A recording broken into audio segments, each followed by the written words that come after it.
Call Jamestown home, we break down the federal and state efforts to help accommodate their relocation. And a look at the new report outlining a big increase in firearm crimes locally. Plus, a new fundraiser is making prom possible for girls in our area. How you can help by simply digging into your closet. Live and on demand, this is WNY News Now. Thank you for joining us for WNY News Now. I'm Bronson Rasmussen in for Justin Gould. Those stories and more are coming up, but first, there are possible record warm temperatures and high winds settling into our western New York area today. Our Andrew Stevenson joins us at the top of the show with more of this unusual weather for this time of year. Are you sure it's the middle of February, Andrew?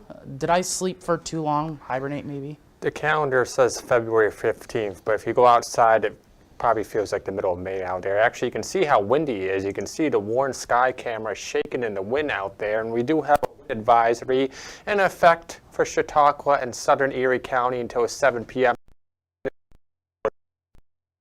In Erie County, Pennsylvania, that goes until 4 o'clock this afternoon. And then we have a high wind warning in effect up across the northern portions of the Niagara frontier. Across Chautauqua County, we're looking at wind gusts between 40 and 50 miles per hour. And in the warning areas, we're looking at wind gusts up to 60 miles per hour. So it's going to be a breezy day out there. Hold on to your hat if you have a hat or wear one. We also have to talk about some severe weather. A strong cold front's going to plow tomorrow, and that's going to bring some showers and possibly some thunderstorms into the area. Now, the North Storm Prediction Center continues with a slight risk for severe weather across Chautauqua County, northwestern Pennsylvania, and then the rest of the area is under a marginal risk for severe weather. Now, the main threat with these storms would be strong damaging winds and heavy rain. We're not really having to deal with any tornadoes or anything like that, but the main threat is going to be strong winds as that cold front moves through. But for today, for the rest of the afternoon out there, it's going to feel like spring out there. A mix of sun and clouds. Temperatures today will range from the upper 50s to the lower mid 60s. So get outside and enjoy that warm weather because the weather's changing as we head into tomorrow and into the weekend, Bronson. Boo, we don't like to see it. Crimes involving firearms have increased over 30% in the last year, according to new statistics released by the city's police department. The City of Jamestown Public Safety Report also noted overall crime increased 3.5% in 2022, with the number of arrests going up nearly 11%. Jamestown Police Chief Tim Jackson indicated that the report targeted police details using gun-involved violence elimination funding, also known as GIVE, provided for more officers in high-crime areas. 24 confirmed shootings have taken place, with all of the firearm violence part of targeted crime related to narcotics trafficking. The SWAT team also seized 80 firearms last year. Now this year, the department says they will increase targeted patrols in high-crime areas. An inmate at Chautauqua County's jail is accused of violating an order of protection during a video visit. Last month, jail officers were tipped off to a possible order of protection violation occurring during a video visit between incarcerated individual William Tillieu and an unidentified female. Following investigation, it was alleged that the 33-year-old participated in a video visit on January 24th with a woman who had an order of protection out against him. Tillieu was charged with second-degree criminal contempt and held for arraignment on these new charges.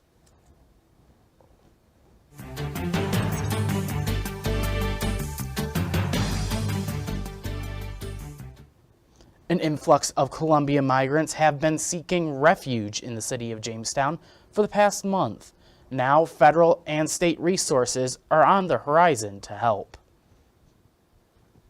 To our knowledge, we've not currently of additional migrants, so we're just kind of working with them and the organizations that are directly working with them to get social security cards, which would allow them to get certain benefits, but also to have some type of ID, which is required for the food bank and other things. In an attempt to organize resources, Mayor Eddie Sundquist is in contact with multiple federal agencies. We've had direct phone calls with the Department of Homeland Security.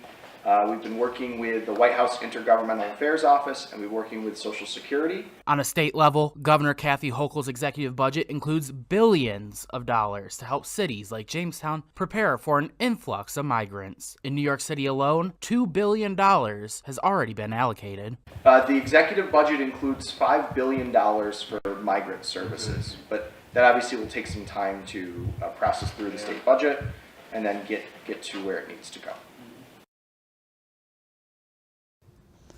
Now locally, resources like the United Way are trying their best to provide the necessary resources to these migrants while they are waiting for everything else to be finalized. The city of Jamestown has received almost $300,000 in a grant for the purpose of buying new county-wide radios and rope bailout systems for firefighters.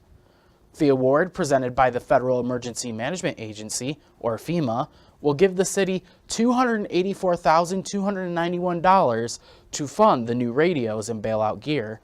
The radios will connect the city of Jamestown with other mutual aid agencies countywide for a faster, more immediate response. The bailout gear has been an essential piece of equipment meant to keep firefighters safe when inside a burning building. We're going to be purchasing some new rope bailout systems. That's an essential piece of a firefighter's turnout gear ensemble, and it enables a firefighter that gets trapped in a building or somehow gets endangered where they can't exit out of the entryway that they originally gained access to a building, especially if you're in a tall building where there's multiple floors. Now, this is not the first time FEMA has awarded the grant to the city. However, it has been a long time since Jamestown has received the award. Well, the stomach bug is yet another viral illness seeking an uptick in cases around our region. WNY News Now's Megan Solonsky has more from health experts on this. Norovirus, commonly referred to as the stomach bug, is yet another viral illness, seeing an uptick in cases. It seems like there's an uptick in reported cases. So I think that that's really important. Norovirus is one of those infections that is often underreported. So usually you're sick for 24 hours, you feel awful, you can't get off the floor of your bathroom, and then you feel fine, within a day. Norovirus is highly transmissible. Dr. Dawson stresses that proper hand hygiene is the #1 way to prevent getting sick and spreading the disease. Just a really friendly reminder that proper hand washing your fruits and vegetables, making sure that if somebody in your home is sick, that you're cleaning up the bathroom really well, maybe even wearing gloves to, clean up after someone, because it's just so highly transmissible. The term norovirus may sound new and alarming, but this is the most common infection that causes those stomach symptoms. I think it's one of those times where it's not a moment for panic or concern, oh my gosh, we're going to all, be locked down because of norovirus. But for the most part, most of us talk oh, there's a stomach bug going around my kid's school, or everyone at the office is out today with a really, upset stomach or with vomiting. And so most of those types of conversations that we would have had in the past were likely caused by norovirus. And so, now we just, we look for virus names and we understand how to read the charts and we know where to go to look for data at this point in time. Norovirus may not be new, but it's still causing an uptick in cases. Megan Solensky, WNY News Now. Well, as WNY News Now continues, the white supremacist who killed 10 black people at the Buffalo supermarket last year has been sentenced today. And later, we explain the urgent need for blood donations in Western New York. Stay with us, as WNY News Now will be right back.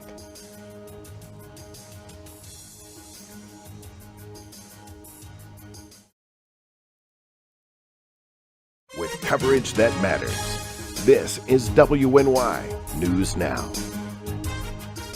Looking for a fair and honest auto mechanic? Look no further than DeWyas Auto Service. Located at 140 Main Street in Randolph, our family-owned business is ready for all of your automotive needs. From general service to more complex repairs, count on DeWyas Auto to keep you on the road. We not only keep your cars running smoothly, but also looking great with our expert detailing crew. Send us a message on Facebook or call us today at 716-358-2292 to set up an appointment. DeWyas Auto Service. Fair, honest, and the best prices guaranteed. Have you ever wanted to live out your dreams? Hunt, fish, in all corners of the earth? Well, now's your chance. Follow Primitive Patriot Outdoors as we live out our dreams and show you how to live out yours through outdoor adventures. From Western New York to Africa to all corners of the earth, follow us on this adventure. It's an experience you've never seen before. Lead and Lures, Roku TV, channel 716.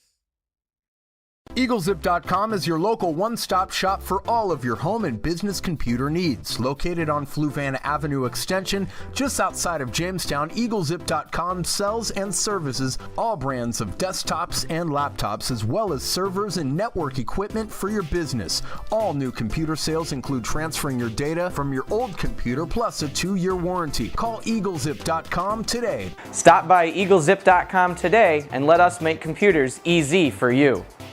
You're watching WNY News Now, where coverage comes first. A white supremacist will serve life in prison for killing 10 black people at a Buffalo supermarket in an attack fueled by racist conspiracy theories he encountered online. Peyton Garndon appeared in Erie County Court for sentencing Wednesday. He pled guilty in November to charges including murder and domestic terrorism motivated by hate. The charges carry an automatic life sentence. Relatives of several victims spoke during the hearing, giving them an opportunity to address the judge and the killer responsible for their sorrow. The defendant, who is now 19, wore a bullet-resistant armor and a helmet equipped with a live streaming camera as he carried out the May 14th attack.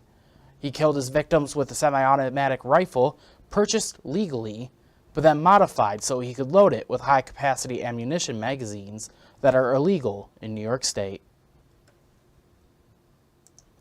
Tuesday at the New York Capitol, some advocates and lawmakers are pushing for compromise legislation towards the carve-out pharmacy benefits for a Medicaid program. Our New York Capitol correspondent Elise Klein speaks to lawmakers about where they see this fight headed next. In the spirit of the holiday, some lawmakers and advocates traveled to Albany to deliver a giant valentine to the governor, pushing for a compromise against the carve-out of pharmacy benefits from NYRX, a Medicaid program. The carve-out would essentially limit funding for safety net providers who provide health care to state residents, regardless of their ability to pay. And some advocates feel strongly that this change to the Medicaid program will directly harm New York communities, particularly for those living with HIV and AIDS. This change on April 1st is going to directly lead to deaths in New York State.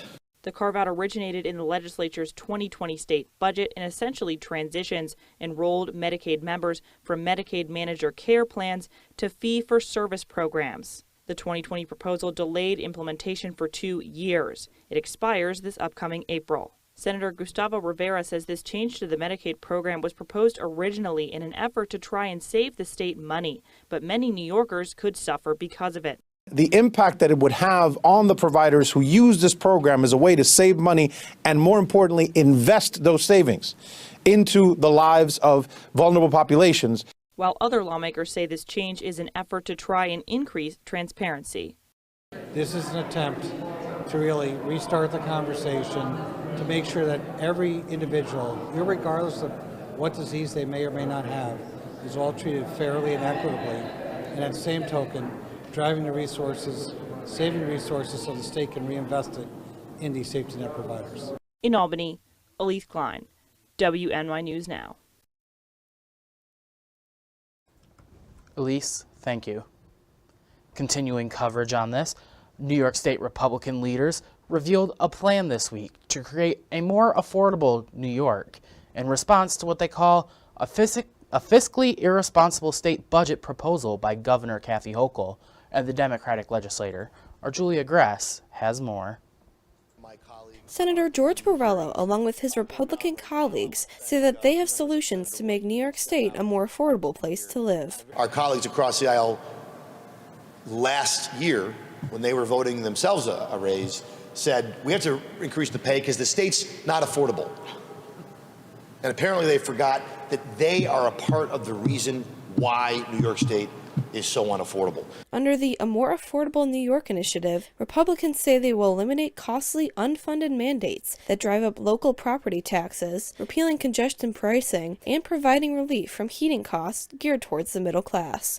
Senator George Borrello believes that bad state policy is driving small business owners and farmers into financial ruin. According to State Comptroller Tom DiNapoli, the investigation into the deficit found fraud despite a lack of cooperation from the Department of Labor. The Unemployment Insurance Fund has been in a huge deficit, a multi-billion-dollar deficit. And as a business owner, every business owner in New York State, small business, farmer, we get bills. The bill says, your account has been drained, and you owe more money.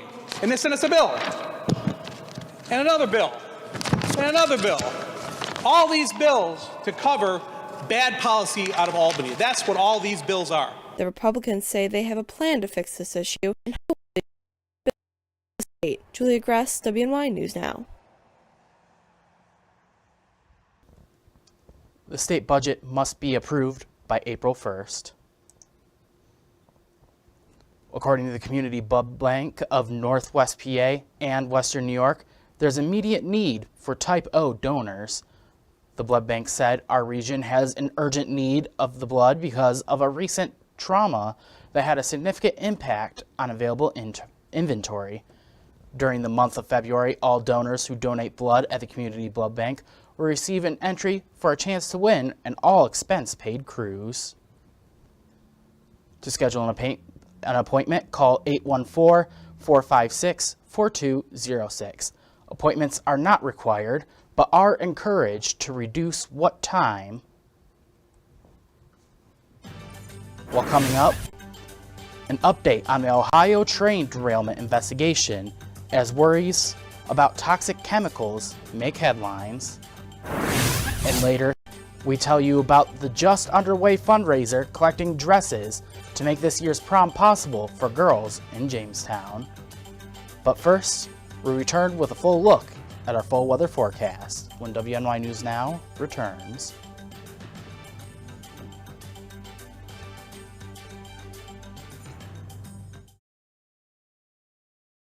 With coverage that matters, this is WNY News Now. So you think you can cook? We're looking for chefs ready to test their skills, competing in a charity cooking show competition that features ingredients, including popular local cuisine. Judged by a panel of local celebs, chefs are tested in 3 rounds before a winner is crowned. So you think you can cook? Register online at stsusancenter.org. Produced by Channel 716. All proceeds raised benefit the St. Susan Center in Jamestown, New York. I don't think that many kids in my son's school even do it. He makes fun of his friend who vapes. He would never try it. She's into soccer. She's on the honor roll. She's just not the type. No way. No way. No way. No way, my kid would never vape. Get your head out of the cloud. Today, nearly 8,000 kids will start vaping. Maybe even yours. Learn about the dangers at talkaboutvaping.org.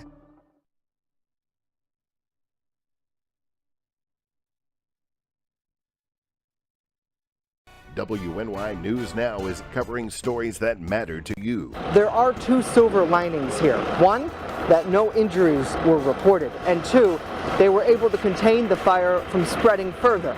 Western New York has a new congressional member representing them. One of the things that made Betty White so unique was the fact that she connected generations of fans throughout the decades. Take a look at the display here. WNY News Now, where coverage comes first. Fast, accurate, and every day. First Defense Weather. Welcome back to WNY News Now. Currently downtown Jamestown, we're under partly cloudy skies. 58 degrees is the current temperature at Jamestown Airport with a south wind of 16 miles per hour and a wind gust of 35. Here's the almanac for yesterday. We reached a high of 50 degrees yesterday. The low was 25. The record for today, record high 62 set back in 1954 and a record low negative 21 set back in 1979. Speaking of record highs, what month is it? It's February. But if you think it's May out there, well, I don't blame you. Here's the record highs for today across the region. Record high in Erie, Pennsylvania, 65 degrees, also set back in 1954. We're forecasting a high of 66 degrees in Erie. The current temperature at Erie Airport is 62 degrees, so they're getting very close to matching their record high. And here in Jamestown, again, the record high is 62, and we're forecasting a high of 63 today. So we might see some records falling today in the temperature department. Here's what's happening across the northeast right now. High pressure providing dry weather across the region. A warm front lifted through the region. That's why we got these warmer temperatures. But a cold front's going to move through tomorrow. That's going to bring some showers and some thunderstorms and some snow by the weekend. So here's future scan for the next 24, 48 hours. Partly cloudy skies through the rest of the afternoon today and into the night. Clouds will be on the increase tonight. As we head into tomorrow, clouds continue to be on the increase. We'll start the day off dry tomorrow, and then widespread rain showers will move through the afternoon, and then that cold front is going to move through tomorrow evening, possibly bringing some showers and thunderstorms with it. And then behind the cold front, we turn the rain over to snow as we head into Friday. And we might get a couple inches out of that for Friday as colder air filters back into the region. So for the afternoon out there, get outside and enjoy it. It's going to be a beautiful day out there. Temperature should peak in the lower 60s with partly cloudy skies through the afternoon, but it will be breezy out there. And now the next 7 days from Ultimate Satellite Solutions. Tomorrow, out ahead of that cold front, we should once again reach the lower 50s, and then you see where that cold front does. We'll struggle to make it out of the upper 20s on Friday as we go back to reality with snow showers. But that chilly weather does not last long because we're back in the mid-30s by Saturday. We're back in the lower 40s by Sunday. The weekend looking pretty dry. And then our next best chance for rain comes next Monday and headed into Tuesday with a few flurries. All righty, Andrew. Thank you much, and enjoy that nice weather while you can. Here's some headlines from around the nation. Investigators probing the toxic train disaster in Ohio are reviewing multiple videos of the train prior to it derailing. The train carrying hazardous materials derailed in early East Pesteline and on February 3rd. It forced residents to evacuate the town on the border with Pennsylvania.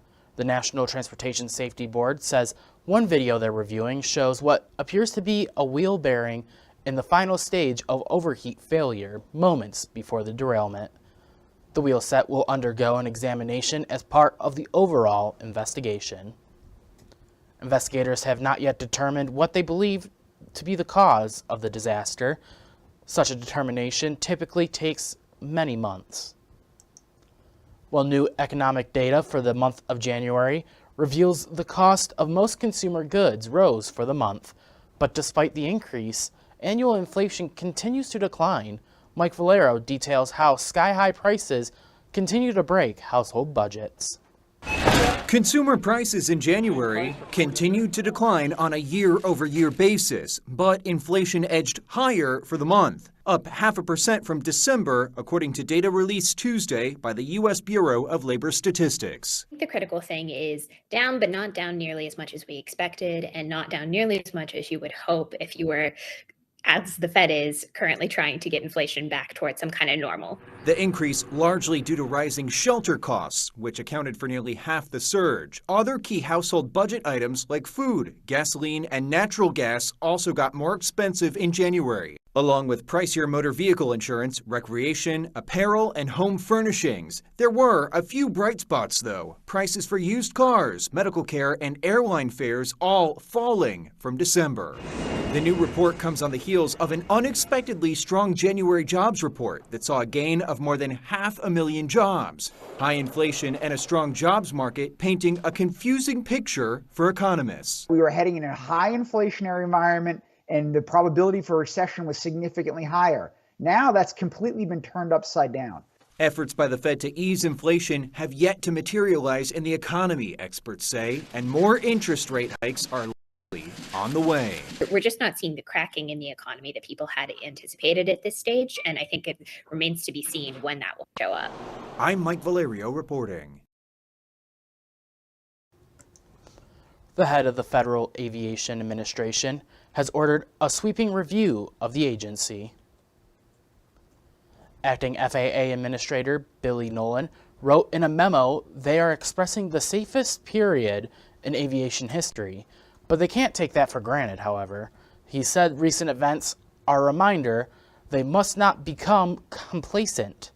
The memo comes after a technological breakdown last month that led to first nationwide airplane departure grounding since the 9/11 attacks. There are also two significant events in which airlines nearly collided on the runway of major U.S. airports. The review will include participants from the industries that are regulated and served by the FAA. Well, next, we'll tell you about what a fundraiser making prom possible for girls in the Jamestown area that otherwise would not have a dress for the occasion.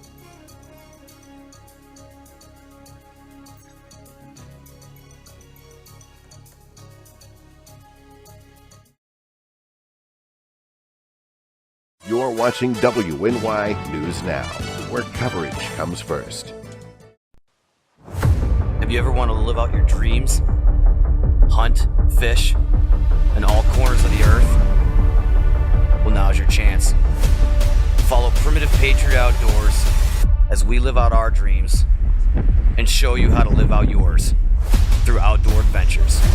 From Western New York to Africa to all corners of the earth, follow us on this adventure. It's an experience you've never seen before. Lead and Lures, Roku TV, channel 716. I know what you're thinking. I need a job. I need a new career. Well, I've been there. I've been there. I've been there. I wasn't happy with what I was doing. After high school, I didn't have a plan. I just wanted to start working. I got laid off twice, but you gotta keep going. You just need the right skills. Find an apprenticeship. I found a 2-year IT program. I found a medical course online. I'm now a consultant in the tech space. You have more options than you think. You can do this. You will find something. You will find something new. WNY News Now is covering stories that matter to you. The issue for the agriculture community and some GOP lawmakers is the new financial burden. The DA telling me he's received 30,000 files alone from New York State Police in the form of things like PDF files, Excel sheets, and video evidence. Once those 4 graduate from the academy, it will leave the city of Jamestown with 60 firefighters. WNY News Now, where coverage comes first. A local group is seeking prom dresses to be donated to those in need, giving those who may not usually have the access to dresses the opportunity to attend prom. Our Alyssa Wright joins us here at the news desk with more on what exactly this initiative is. Alyssa?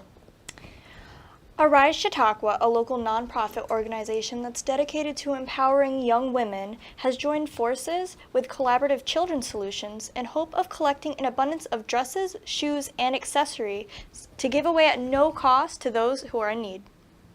We want to be the people that are cheering the girls in our community on, and we know a lot of girls don't have that, and so we're so excited that we get to be that. On top of creating opportunities such as the dress drive, the organization really strives for one thing. Arise is a non-for-profit that we've formed here in Chautauqua County with an underlying goal. And when we say underlying, it's a really important piece of the story to prevent abuse and human trafficking and other types of exploitation. The idea arose after speaking with owner of Collaborative Children's Solutions, Patrick Smeraldo, about the second annual Ladies Gala. And when we were talking about getting dressed up, all of us adult women going and getting all dressed up, it came up that there's a pretty big significant need for prom dresses for the girls in our community to make it possible for all girls who want to attend prom and